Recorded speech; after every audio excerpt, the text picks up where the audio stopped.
आपण पाहत आहात प्रेस मीडिया न्यूज।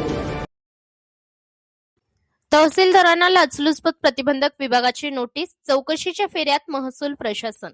मोहोळ तालुक्यात एका प्रकरणात तहसीलदारांना लाचलुचपत प्रतिबंधक विभागाकडून नोटीस बजावण्यात आल्याची माहिती समोर आली असून या प्रकरणामुळे महसूल प्रशासनात खळबळ उडाली आहे। संबंधित प्रकरणात लाच घेतल्याच्या तक्रारीनंतर चौकशी सुरू करण्यात आली असून तपासाच्या फेऱ्यात काही अधिकारी येण्याची शक्यता व्यक्त केली जात आहे।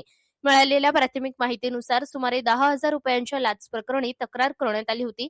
या तक्रारीनंतर लाचलुचपत प्रतिबंधक विभागाने प्राथमिक चौकशी सुरू केली असून संबंधित अधिकाऱ्याकडून स्पष्टीकरण मागवण्यात आले आहे। दरम्यान मोहोळ तालुक्यात गाव कामगार, तलाठी व मंडळ अधिकाऱ्यांचे मनमानी कारभार सुरू असल्याची चर्चा नागरिकांमध्ये जोर धरत आहे।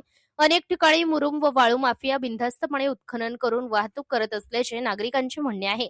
दिवसाढवळ्या चौकातून मुरुम व वाळूची वाहतूक सुरू असतानाही संबंधित अधिकारी डोळेझाक करत असल्याचा आरोप नागरिकांकडून केला जात आहे।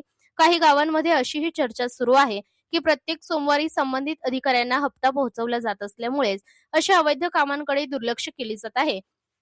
त्यामुळे महसूल विभागाच्या कामकाजावर नागरिकांमधून प्रश्नचिन्ह उपस्थित होत आहे। या प्रकरणाची सखोल चौकशी करून अवैध मुरुम वाळू उत्खननावर कारवाई करावी, तसेच दोषी अधिकाऱ्यांवर कठोर पावले उचलावीत अशी मागणी नागरिकांकडून होत आहे।